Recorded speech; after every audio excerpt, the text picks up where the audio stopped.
A gente vai falar um pouquinho sobre a escola bíblica dominical, mas como escola bíblica dominical não está na Bíblia, eu fui no chat GPT e bati um papo com ele, conversando, né? Não dá pra fazer igual o Helder agora, né? Não vou conversar o que é o chat GPT não. Mas aí eu estava batendo papo seguinte, eu pensei em fazer uma correlação entre a leitura, né, a recomendação da leitura da lei em Deuteronômio com a escola bíblica dominical. E aí batendo um papo com a máquina estava falando comigo. Realmente, porque a intenção da escola bíblica dominical, olha só, né, está relacionada à educação cristã, à informação das pessoas, à formação das pessoas em relação ao conhecimento da palavra de Deus. E a leitura da lei, aí o chat até tinha errado, falou na festa das colheitas, na festa da colheita. Na festa da colheita tinha a intenção de orientar o povo a respeito da leitura da lei. Aí eu respondi, não é festa das cabanas não, acho que você se enganou. Desculpe, isso mesmo, tal. E aí nisso a gente foi bater, né? E eu pensei em fazer uma correlação entre a leitura da lei e a frequência à escola bíblica dominical. Então, nesse paralelo, eu gostaria que você estivesse pensando comigo, inclusive, como falamos aqui, a respeito do conteúdo que você tem apreendido. Minha esposa, todo domingo, assiste às 7h30 o culto da primeira igreja batista em Alcântara. E eu tive o privilégio de pregar lá às 7h30 da manhã. Eu lembro que quando o diácono da igreja foi me buscar umas 5 e pouca da manhã para chegar lá ao culto, eu pensei assim, deve ter uns 5 gatos pingados, 7h30 da manhã, a igreja estava lotada. E aí eu olhei para aquilo, primeiro que eu fiquei envergonhado com o meu preconceito, de achar que a tradicional igreja batista ficar vazia de manhã, e depois eu fiquei pensando, qual é o valor que a gente dá para aquilo que a nossa igreja oferece, com tanto sacrifício de tantos irmãos. Porque às vezes, aquele irmão que está ali trazendo aquele estudo, ele deixou de fazer alguma coisa para pesquisar um pouco mais, para trazer um conteúdo. E eu não valorizei a dedicação desse irmão. Eu mereci uma coça, no bom sentido, linguagem figurada, no áudio religioso, por favor, amigo, né? Mas eu entendo que o indivíduo desse já merecia uma coça, porque ele está desvalorizando a leitura e a reflexão da palavra de Deus. E ele também está desvalorizando a dedicação de um irmão igual a ele, que tem lutas como ele, que de repente deixou alguém enfermo em casa, que de repente trabalhou até mais tarde no sábado, ou passou a semana toda estudando em vez de ver televisão, e está ali para ministrar um conteúdo para ele. E nesse caso, observe bem, quando isso acontece, a gente só perde. A gente só perde. Por quê? Dizem hoje que a moeda mais cara que nós temos é a atenção. Você reparou que você pega o celular para dar uma olhada no Instagram, quando você vai ver, você passou meia hora ali. Se você for no TikTok ou no Quai, aí que você está lascado mesmo. Porque é um videozinho de 20 segundos, o outro de 20 segundos, o outro de 20 segundos, o outro de 30 segundos, porque a gente também já não tem mais capacidade de retenção. Por exemplo, um pregador igual a mim está lascado hoje em dia. Porque quando eu estudava homilética, o sermão tinha que ter 25 minutos. Hoje, imagine. Agora a pergunta para o camarada que não aguenta ficar meia hora, uma hora ouvindo uma pregação, se ele não aguenta ficar uma hora no cinema, uma hora no estádio. Mas por quê? Porque ali tem um interesse dele. O problema é que às vezes o interesse não vai trazer um benefício para ele. E aí é nessa hora que você tem que parar para pensar. Você está ingerindo o quê? Tem gente que encarna em mim. Porque eu não sou de ficar comendo estudo, bebendo refrigerante, ovo cozido sem sal, batata doce, faço atividade física. E aí algumas pessoas olham e falam assim, pô, esse cara não vive. E aí eu fico dizendo, olha, eu tenho um filho de 5 anos, quando eu tiver com 59 anos, ele vai estar com 15. Ele com 5 já mente. Como é que vai ser lidar com esse garoto com 15 anos? Com a evolução da tecnologia e eu mais velho sem saúde? Ou você acha que o diabetes surge do nada? Ou você acha que o derrame vem do nada? Ou você acha, né, que a gastrite vem do nada? Não, as coisas não vêm de Nárnia. Nós vamos, de alguma forma, desenvolvendo algo, inclusive, temos a nossa genética, mas temos os nossos hábitos. E eu falei aqui de alimentação e exercício físico. A mesma coisa os conteúdos. Tem gente que, por exemplo, eu tenho um colega que ele vive reclamando de política lá no trabalho. Eu falo, cara, você vai ver jornal assim que acorda. Você podia botar um vídeo de motivação, botar um louvor, botar alguma coisa. Aí você vê aquela notícia, você fica com raiva, passa o dia todo estragado. E quem está estragando o país não está nem aí para você. Percebe? A gente que se alimenta de coisas que podem nos abençoar ou nos prejudicar. O problema é que muitas vezes, como a oportunidade ela vem suja de graxa, né? Como a oportunidade, ela muitas vezes ela vem em forma de problema ou de dificuldade, a gente quer sempre uma coisa açucarada com açúcar refinado. A gente, por exemplo, vai preferir dar atenção a coisas que são prazerosas e não coisas que edificam. Quando a gente come pensando nas papilas gustativas, a gente pensa no sabor e prazer da alimentação, que é importante, mas a gente não pensa na comida enquanto combustível. Entre o refrigerante e a água, a gente está sempre optando pelo refrigerante.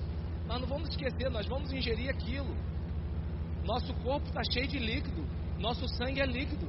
O sangue vai para o cérebro. O que você está ingerindo? Que a gente não pensa na alimentação e no cérebro, e quando vai ver, como é que está a nossa cabeça? Como é que está o nosso organismo? Como é que está o nosso fluxo sanguíneo?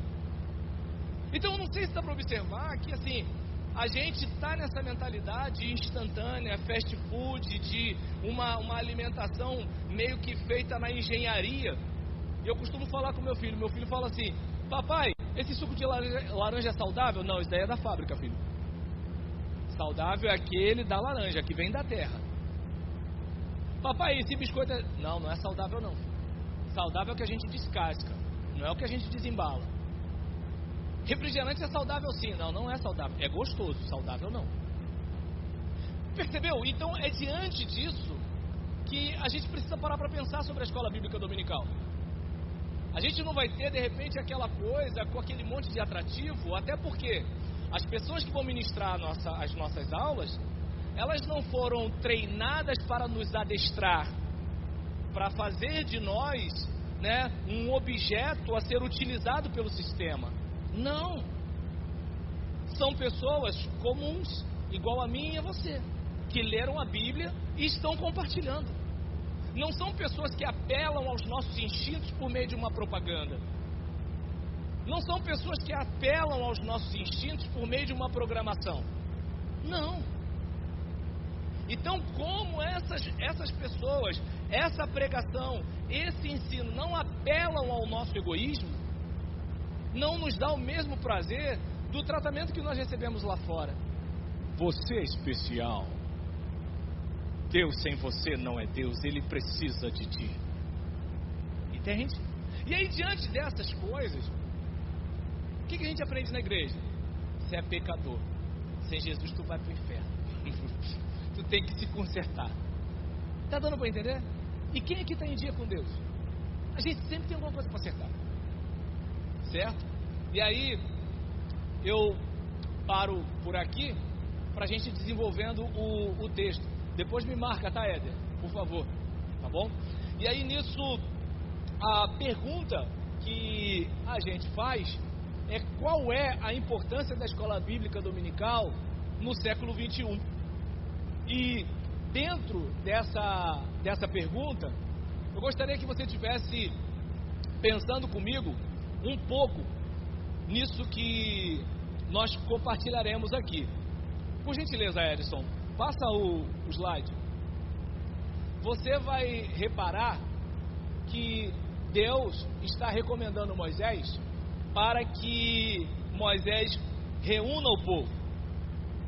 Deus está dizendo para Moisés o seguinte: olha, que todo Israel venha comparecer diante do Senhor, no lugar que Ele escolher. E aí você vai ler para todo Israel, e aí até os filhos, as crianças, os estrangeiros, as mulheres, ou seja, pessoas que, não eram contempladas no mesmo nível de dignidade, essas pessoas também precisam ouvir a palavra de Deus. Por quê? Porque é este conteúdo que vai fazer diferença na vida das pessoas. Vez por outra o meu filho fala assim: papai, eu não consigo. Eu falo: você não consegue ainda, porque você não aprendeu.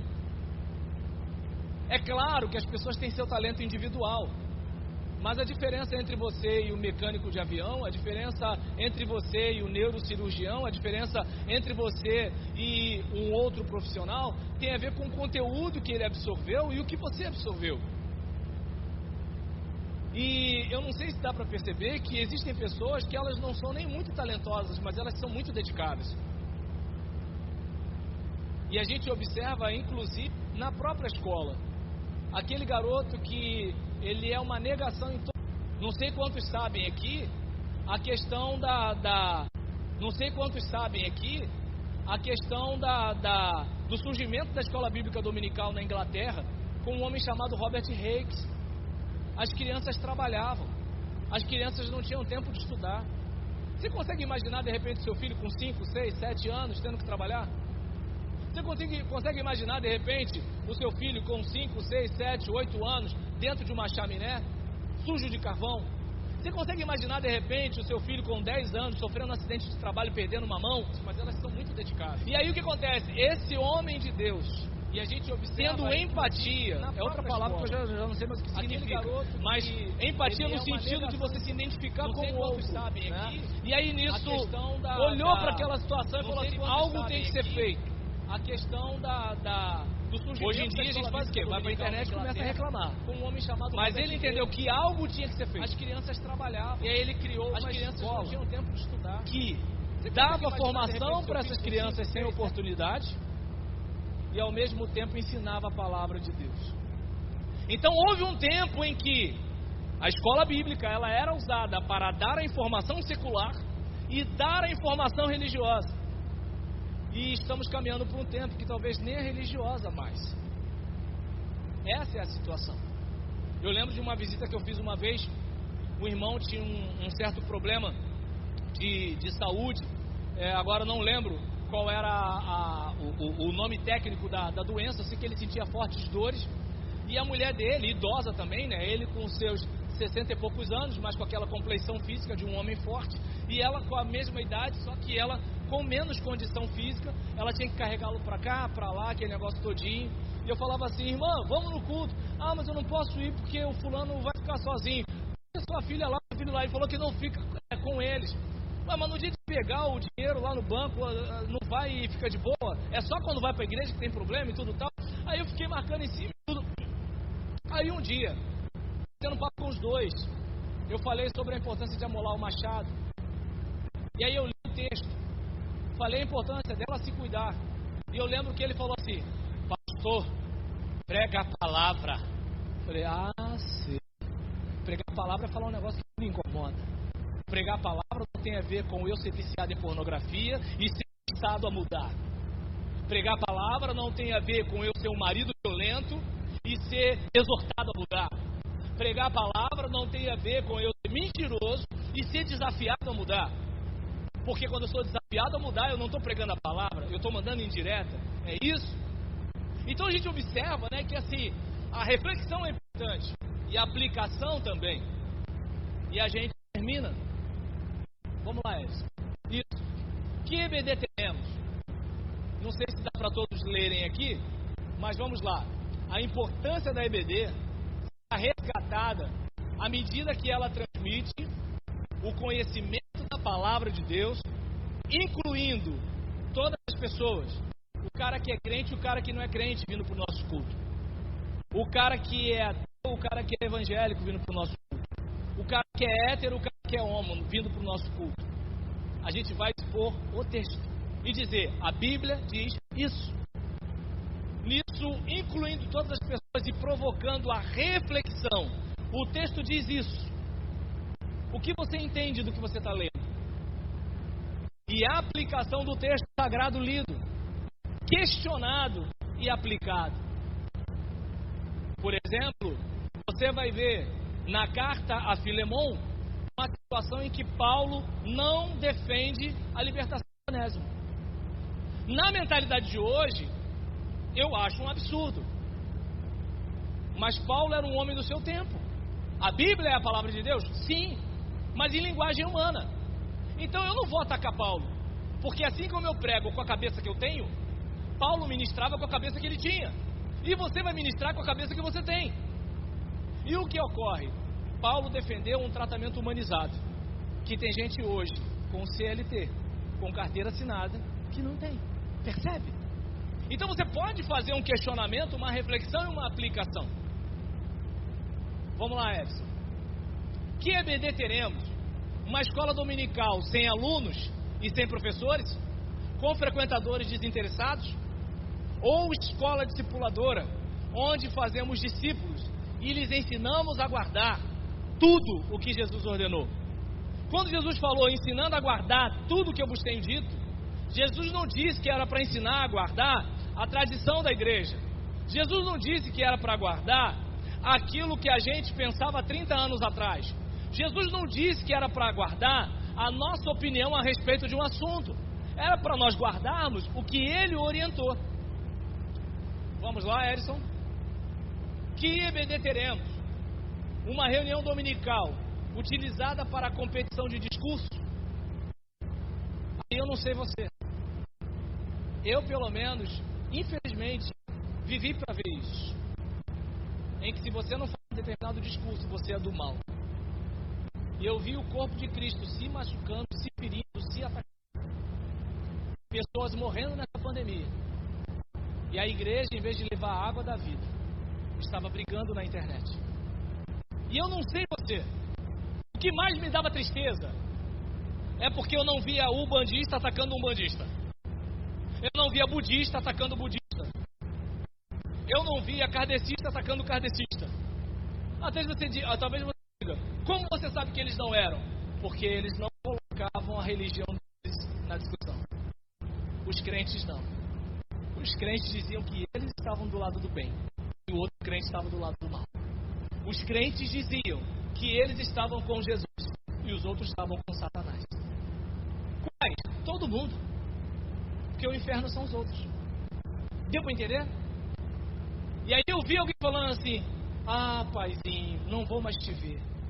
E eu pensava, meu Deus, esse miserável que está aqui atacando os outros, ele não podia trazer um salmo para abençoar essa pessoa? Miserável no bom sentido, tá, gente? Desculpa pelo ódio. Então, nesse caso, sem imposição, para uma reunião dominical utilizada para competição de discursos, visando a imposição de um pensamento único, ou uma escola discipuladora, onde a Bíblia ensina, onde a Bíblia repreende, onde a Bíblia corrige, onde a Bíblia instrui pessoas que desejam se aperfeiçoar para toda a boa obra. Bem, minha gente, com 10 minutos de acréscimo, foi Nelson. E o juiz ergue o braço. Parei por aqui, Éder.